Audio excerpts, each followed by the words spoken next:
نبدأ بقى لتالت لعبة. ايه هي تالت لعبة؟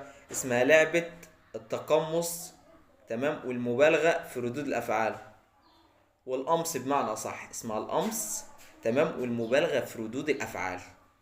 يبتدي بقى يتقمص بقى، ويبتدي بقى ايه، يتلكك بمعنى أصح عليك، تمام. وده اللي بيحصل على فكرة. ودي بقى لما يغلط في حقك، تمام، يبتدي يصغر المشكلة ويقلب عليك الترابيزة، ويجيب الحق عليك ويركبك الغلط، ويقعدك جنب الشباك ويبسطك كمان. انما انت بقى لو غلطت غلطة قد الفتفوتة، تمام، يبقى يا ويلك يا سواد ليلك.